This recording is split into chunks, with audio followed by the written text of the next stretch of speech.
గౌరవ స్పీకర్ గారి అనుమతితో గవర్నర్ గారి ప్రసంగం ప్రతిని సభకు సమర్పిస్తున్నాం.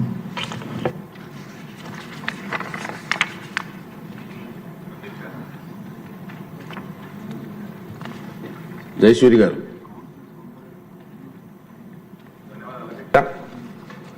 ముఖ్యంగా నిన్న జరిగినటువంటి సభలో జరిగినటువంటి చాలా బాధాకరమైనటువంటి సందర్భం.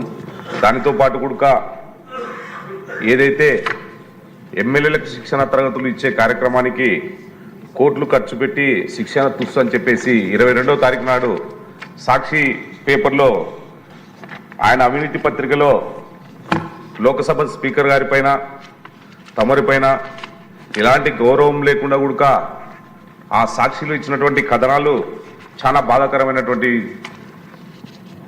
సందర్భం అధ్యక్ష.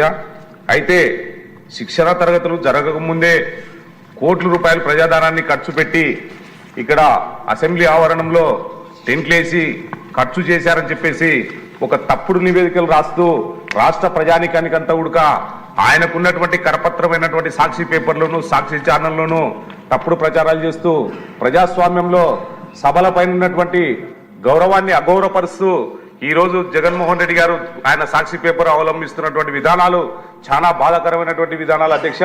కాబట్టి తప్పనిసరిగా సాక్షి పేపర్ పైన సాక్షి ఛానల్ పైన రూల్ నంబర్ 169 ప్రకారం నేను ప్రివిలేజ్ కమిటీకి కంప్లైంట్ చేస్తున్నాను అధ్యక్ష.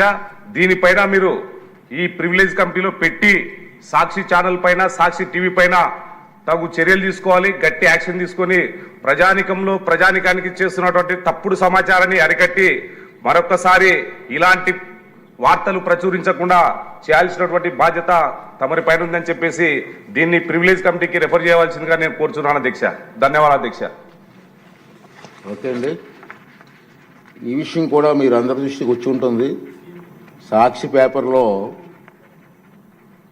ఒక హెడ్లైన్స్ వచ్చాయి. ఏంటంటే మనం ముందుగానే ఎప్పటి నుంచి అనుకున్నాం, మనం కొత్తగా సభ్యులు వచ్చారు, 84 మంది ఉన్నారు, వాళ్ళందరికీ ట్రైనింగ్ క్యాంప్స్ పెట్టాలని 2 days ఫిక్స్ చేసుకున్నాం. వాస్తవం అది. నేను కూడా మన వెంకయ్యనాయుడు గారిని అలాగే పార్లమెంటు స్పీకర్ గారిని పిలవాలని డిసైడ్ చేసుకున్నాం. నేను ఢిల్లీ వెళ్ళి వాళ్ళని ఇన్వైట్ చేసాం. రఘురామరాజు గారు నేను వెళ్ళి ఇన్వైట్ చేసాం. వారు ఎంత హ్యాపీ ఫీల్ అయ్యారు. ఫస్ట్ టైం ఈ ప్రమాణం చేస్తున్నారు కాబట్టి నేను స్వయంగా వస్తానని చెప్పి వారు అంగీకరించి డేట్ కూడా ఇచ్చారు. అయితే మనకి ఎలక్షన్స్ కోడ్ ఉండడం వల్ల మేమనుకున్నామంటే పోస్ట్ పోన్ చేద్దాం, ఎక్కువ మంది ఎమ్మెల్యేలు ఎలక్షన్స్లో ఇన్వాల్వ్ అయి ఉంటారు, అందరూ ఉండాలనే ఉద్దేశంతో పోస్ట్ పోన్ చేసాం. దానికి సాక్షి పేపర్ను చూసి నేను కూడా బాధపడ్డాను. ఎందుకంటే సరే బాధపడినా సంస్కారం లేని వాళ్ళు ఏదో రాస్తూ ఉంటే బాధపడాల్సిన కాదు, కానీ దీని మీద యాక్షన్ తీసుకోవాలి. అందుకే సభ్యులు మిమ్మల్ని అభినందిస్తున్నానండి. ఇది ప్రతిపాదించారు. దాంట్లో ఏమి రాశారంటే ట్రైనింగ్ క్యాంపులు లేవు, ఏమీ లేవు, కోట్లాది రూపాయలు ఖర్చు అయిపోయింది అన్నారు. కోట్లాది రూపాయలు ఖర్చు అయిపోయింది. అట్లా దుర్వినియోగం చేయిస్తున్నారు. మనం అసలు మీటింగే పెట్టలేదు. మనం కోట్లాది రూపాయలు ఖర్చు అవుతుందండి. ఆఖరికి పార్లమెంటు స్పీకర్ గారు కూడా ఫ్లైట్ టికెట్లు కూడా అతని డబ్బు తీరు కొనుక్కున్నారు. ఇలా ఇష్టం వచ్చినట్టు రాయడం కూడా బాధ అనిపించింది. కానీ మన సభ్యులు గౌరవ సభ్యుల్ని అభినందిస్తానండి. మీరు లేవనెత్తారు. మీరు లేవనెత్తినటువంటి మీ అభిప్రాయాన్ని నేను కూడా దృష్టిలో పెట్టుకొని తప్పనిసరిగా మీ అభిప్రాయ ప్రకారంగా ఈ విషయాన్ని వెంటనే సభా హక్కుల కమిటీకి నేను రెఫర్ చేస్తున్నాను. సభా హక్కుల కమిటీ ఏ నిర్ణయం తీసుకున్నా ఆ నిర్ణయం ప్రకారంగా వారి మీద చర్య తీసుకోవడం జరుగుతుంది. ఓకే. రెండో విషయం ఏంటంటే సభలోని రాజకీయ పక్షాల బలాబలాలను, ఆంధ్రప్రదేశ్ శాసనసభ నియమాలను, మునుపటి పద్ధతులను, సాంప్రదాయాలను పరిశీలించి అనంతరం గవర్నర్ గారి ప్రసంగానికి ధన్యవాదాలు తెలిపే తీర్మానంపై చర్చకు సుమారు 5 గంటల సమయాన్ని కేటాయించడమైంది.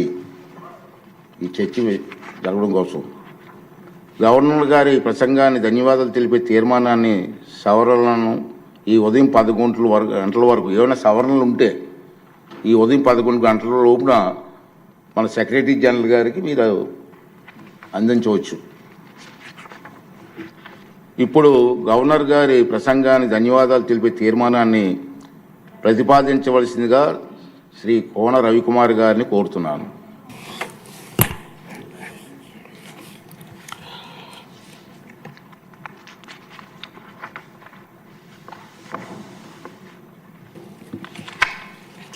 Honorable Speaker, sir.